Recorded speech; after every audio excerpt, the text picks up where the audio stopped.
leading up to the surrender of the man accused of assassinating Charlie Kirk. We're also learning what Tyler Robinson requested during his negotiation with law enforcement. Garrett Tenney joins us from Utah Valley University's campus. Garrett, good morning.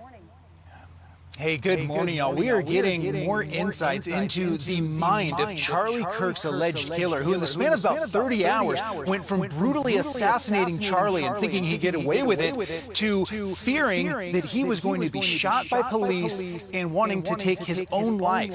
Last Thursday, after the suspect's parents called him and confronted him about killing Charlie Kirk, he was driving, the sheriff says he was driving to a remote area of southern Utah to end his life. His parents were able to convince him not to do that and said they would help him surrender peacefully. The suspect had some conditions for turning himself in, though, and a family friend who's a former sheriff's deputy helped to negotiate those terms, which the sheriff is now sharing. He knew it was inevitable that he would be caught. He was fearful of a SWAT team hit on his house, or he was fearful of being shot by law enforcement.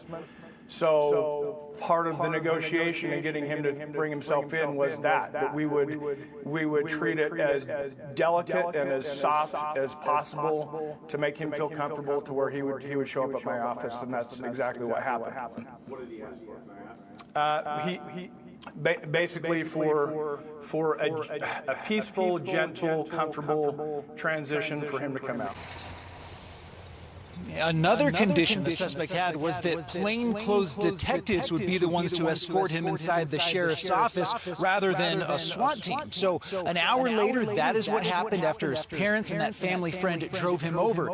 The sheriff described the suspect's demeanor as quiet and somber when he arrived, and during the 2.5 hours that he was there until law enforcement came and picked him up and brought him up to Utah County. As for his parents, the sheriff said they've been advised to lay low for a long time for their own safety, just because of the amount of threats that have been coming into the area for anyone with the same last name. Back to y'all. Wow.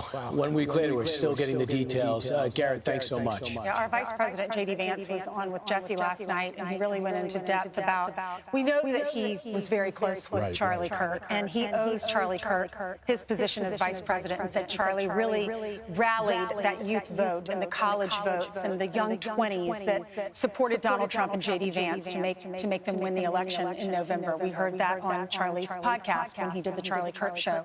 But then last night, he went into detail about how he found out and how he had to tell the president in the Oval Office. Listen. I was the person who walked into the Oval Office and said, Mr. President, I'm sorry, but Charlie passed. And that was a very, very tough moment.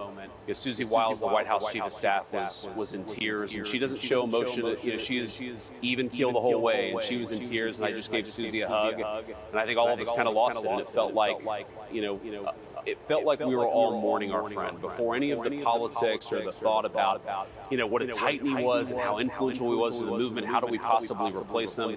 We were all just sad because our friend had died. And we supported each other in that moment, as you do with your friends. But man, it was a bad, bad day. The president is very stoic, but he was clearly upset. He just kind of went quiet and let it absorb a little bit, and then just shook his head and said, man, he was a good guy, and we really loved him. And that's exactly right. I think we saw a different side of J.D. Vance yesterday. You could tell the close personal relationship that he had with Charlie. He was quite emotional in the middle of the interview. They even had to bleep him one time because he was talking about this call for unity. And he's like, these guys aren't knocking it off. They're not cooling off the rhetoric. And he said, you killed my friend, and you want me to unify with that.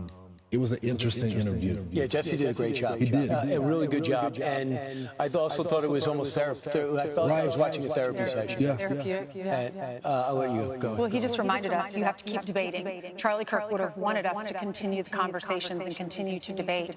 Not burn down cities, but debate, talk about both sides. Right.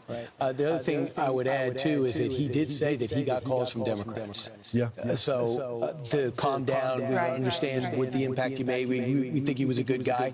I mean, when you heard the story with Gavin Newsom said, I'm doing this podcast, I'd like you to be on. On his own dime, he flies to Gavin Newsom. They do it, 3 hours, whatever it took. And he says that he personally kept in touch with me and my staff since. Now, why would he do that?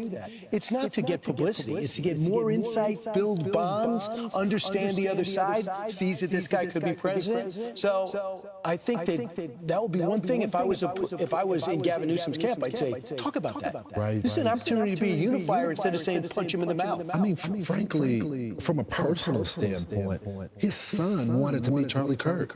His son listened to Charlie Kirk.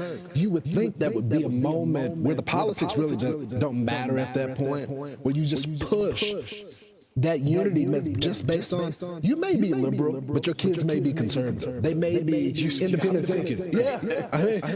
I think liberals are scared to do that, to talk about the bond they might have with Republicans, because we saw Gretchen Whitmer go to the Oval Office, and this is what she did. Remember? It's true. Because they're worried about the pushback.